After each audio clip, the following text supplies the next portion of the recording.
하늘에 계신 나의 아버지. 내가 외계로부터 온 이 방문자와 처음 만났을 때 나는 그가 불사회의의 의장 야훼라는 사실을 몰랐으며 왜 그들이 나를 지구에 대한 그들의 메신저로 선택했는지 궁금했다.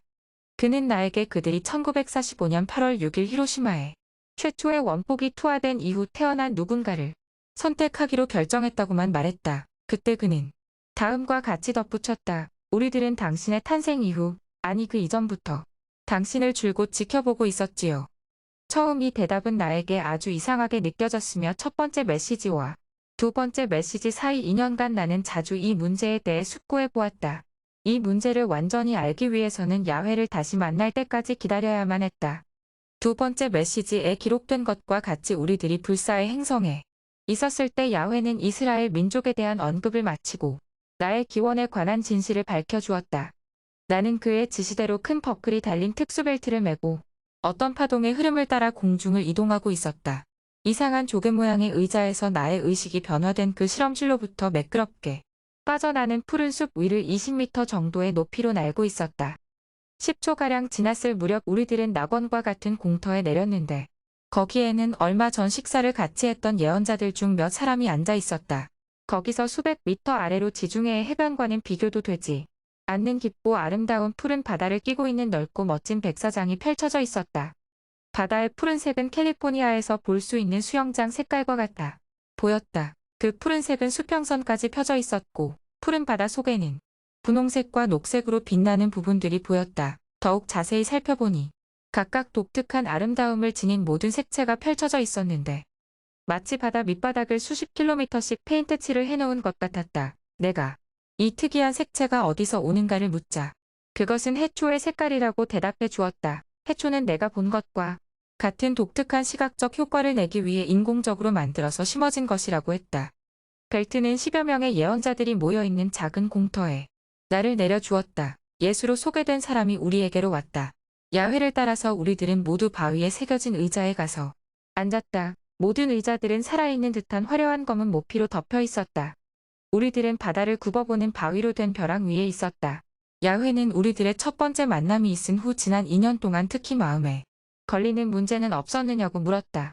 나는 주저없이 그가 나의 탄생 아니 그 이전부터 나를 지켜보았다고 말한 것이 무엇을 뜻하는지에 대해 의문을 가져왔다고 대답했다. 나는 수없이 이 문제에 대해 생각했었다. 엘로힘은 내가 잉태되기 전에 나의 양친을 선택했는가? 그 두 사람이 나를 가지도록 텔레파시로 유도했는가? 그들이 선택되었을 때 이미 그들은 서로 알고 있는 사이였던가? 그들이 선택되었을 때 이미 나를 임신하고 있었는가? 아니면 엘로힘에 의해 만들어진 태아로서 선택되었는가 등등. 야훼는 내게 있어서 매우 중요한 이 질문에 대해 대답해 주었다. 그 답변은 나의 상상을 초월한 것이었다. 그때 그는 당신이라고 경어로 부르는 것을 그만두고 너라는 말로 나를 부르기 시작했다. 그는 말했다. 내가 아버지로 생각하던 사람은 너의 진짜 아버지가 아니다. 히로시마에서 핵폭발이 있은 후 우리들은 지구에 새로운 메신저를 보낼 때가 왔다고 판단했다. 그는 최후의 예언자가 될 것이다. 그러나 인류에게 엘로힘이 말하는 것을 믿게 하는 것이 아니라 이해하도록 호소하는 최초의 예언자가 될 것이다. 우리들은 예수의 시대와 마찬가지로 한 여성을 골랐다. 이 여자를 우리들의 우주선으로 데리고 와서 예수의 어머니와 마찬가지로 수정시켰다. 그런 다음 일어난 일에 대한 기억을 완전히 소멸시킨 후 그녀를 내보낸 것이다. 그러나 이 일이 있기 전에 우리들은 태어나는 아이를 경제적으로 부양하고 잘 키울 수 있는 남자를 이 여자가 만나도록 배려했다. 아이가 엄격한 종교적 분위기에서 자라지 않도록 이 남자의 종교는 여자의 종교와 달라야만 했다. 이것이 내가 아버지라고 여기던 남자가 진짜 유태인 중에서 선택된 이유이다. 너의 실제 아버지는 예수의 아버지이기도 하다. 그러므로 너희 두 사람은 형제이다. 내가 지금 마주보고 있는 사람이 너의 아버지다. 너의 양아버지는 요셉과 같이 내가 혼자 설 때까지 너와 너의 어머니를 돌봐주는 역할을 한 것뿐이다. 지금부터 너는 나를 아버지라고 불러도 좋다. 너는 내 아들이니까. 이것은 나의 여행 중에서 가장 감격적인 순간이었다. 나는 야훼의 눈에서도 똑같은 깊은 감동과 사랑을 느낄 수 있었다. 예수도 우리와 같은 감동을 느끼고 있는 듯 보였다. 그리하여 나는 난생 처음으로 나의 아버지와 나의 형에게 키스를 할 수 있었다. 그리고 야훼는 이 부자 관계에 대해서는 3년이 지날 때까지 사람들에게 밝히지 않도록 명했다.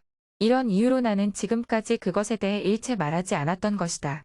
어쨌든 그것은 그리 중요한 일이 아니다. 우리들은 예수를 하늘에서 온 메신저로 인정한 사람들이 범한 것과 같은 오류를 다시 범해서는 안 되기 때문이다. 중요한 것은 메시지를 가져온 사람이 아니라 메시지 그 자체이기 때문이다. 예수는 사람들에게 따라야 할 길을 보여주기 위해 지상에 왔으나 사람들은 그의 손가락만 쳐다볼 뿐이었다. 고 어떤 위대한 사상가는 말했다. 딱하게도 그것이 사실이다. 나 라헬도 역시 하늘에 계신 내 아버지가 주신 메시지를 전하면서 당신들에게 따라야 할 길을 제시하고 있다. 메신저가 누구인가는 중요하지 않다. 무엇보다 중요한 것은 엘로힘을 우리들의 어버이들로 인정하고 그들이 원하는 대로 지구상에 그들을 맞이하기 위한 대사관을 건립하는 일이다. 중요한 것은 메신저가 아니라 메시지 그 자체이며 그 메시지를 통해 그것을 보낸 분들을 인정하는 것이다. 내 손가락을 보아서는 안 된다. 그것이 가리키는 방향을 보아야 한다.